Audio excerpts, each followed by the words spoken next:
At 84 years old, Ann-Margret has finally broken her silence on a story she has protected for over half a century, a love story that burned quietly behind Hollywood's brightest lights. For decades, the world has speculated about what truly happened between her and Elvis Presley, the man whose voice and presence changed the face of music forever. Their chemistry on screen was undeniable, but what unfolded behind the cameras was far more than movie magic. It was a connection that defied fame, loyalty, and even time itself. It all began in Las Vegas, the city of glitter and illusion, where fate brought them together in 1963. Ann-Margret wasn't just another actress on the rise, she was already being called the female Elvis, a comparison that both flattered and amused her. Born Ann-Margret Olsen in Sweden and raised in Illinois, she had carved her own path, a mix of fiery talent and magnetic charm that demanded attention. After stunning audiences in Bye Bye Birdie, she became Hollywood's next big thing, and it wasn't long before destiny placed her alongside the man who defined an era. When she was cast opposite Elvis Presley in Viva Las Vegas, sparks flew instantly. The first time they met, the air seemed to shift. Ann-Margret later described their connection as instantaneous, like electricity. The camera captured their flirtation and laughter, but even it couldn't fully contain the heat between them. On set, their chemistry was so powerful that the crew often fell silent, watching something that felt raw, real, and unscripted. Off-screen, the lines between acting and emotion began to blur. Elvis and Ann-Margret were drawn to each other not out of fame, but understanding. They were two young stars trapped in the same golden cage, admired by millions, yet aching for something real.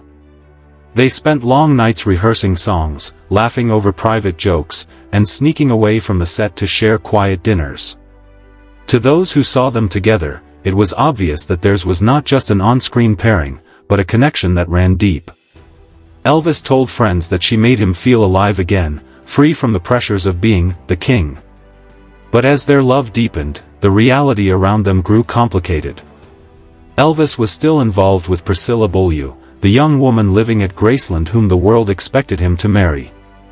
Ann-Margret, meanwhile, was bound by a Hollywood studio system that dictated every move, every headline, every whisper. Despite the risks, they continued to meet in secret, riding motorcycles into the desert at night, laughing like two kids far away from fame. Ann-Margret would later admit that their relationship was more than passion. It was trust, friendship, and a shared sense of loneliness that only the other could understand. But secrets in Hollywood rarely stay hidden for long. Soon, rumors began to spread, and Priscilla's world started to crumble. She had sacrificed everything to be with Elvis. Her home, her youth, her privacy, and now she felt him slipping away. Priscilla sensed the change before the tabloids confirmed it. Elvis seemed distant, distracted, and when he mentioned Ann-Margret, his eyes sparkled with something she couldn't ignore.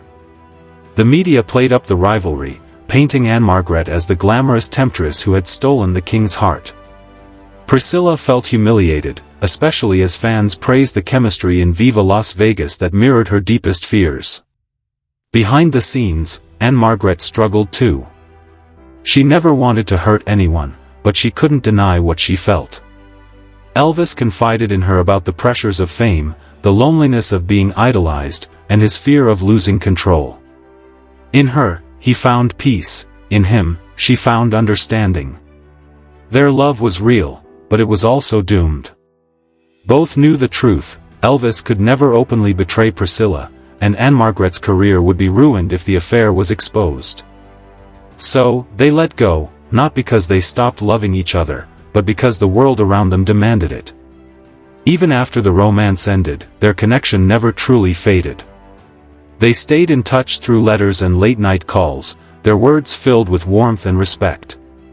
When they crossed paths years later, friends noticed the same unspoken tenderness between them, a silent acknowledgement of a love that once burned brightly, even if it couldn't survive the spotlight.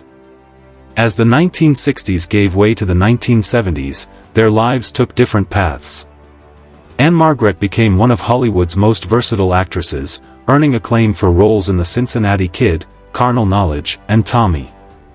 She overcame heartbreak, injuries, and the brutal demands of fame with resilience and grace.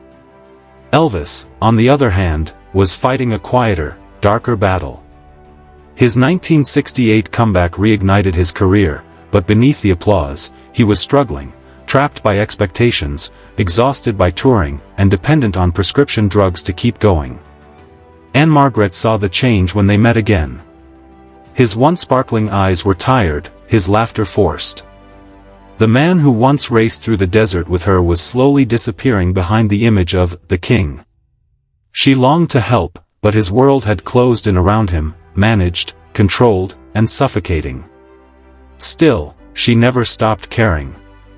Friends said she spoke of him often, her voice tinged with sadness, as if carrying the weight of what might have been. Then came the day the world stopped. August 16, 1977. Elvis Presley was gone at just 42 years old. The news hit like thunder.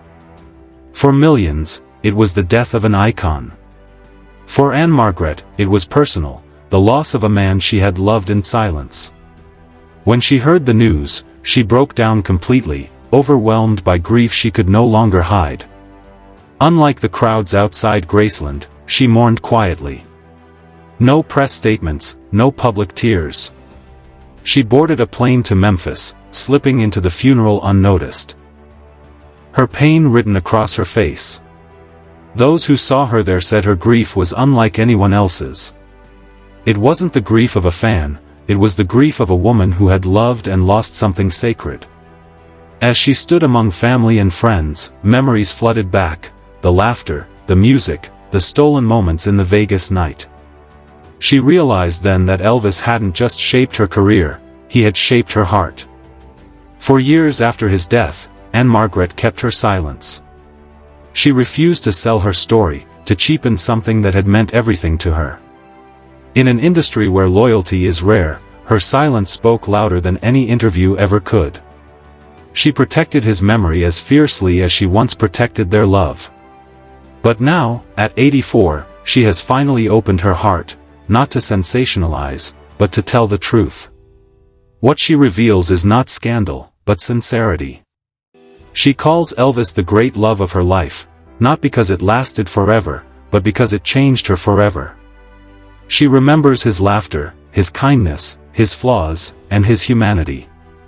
She acknowledges the pain it caused, but also the beauty of what they shared, two souls who saw each other beyond fame and expectation. She says she still feels his presence when she hears his songs, still dreams of him sometimes, still carries the ache of his absence. But there's peace now, too, the peace of knowing that what they had was real. Some love stories don't need an ending, she says softly. They just live inside you. And so, even as the world continues to worship the legend of Elvis Presley, Ann-Margret reminds us of the man, the one who laughed, who struggled, who loved fiercely and lived fully. For her, he will never truly be gone. The music may have stopped, but the melody they shared still plays, quietly, eternally, in her heart.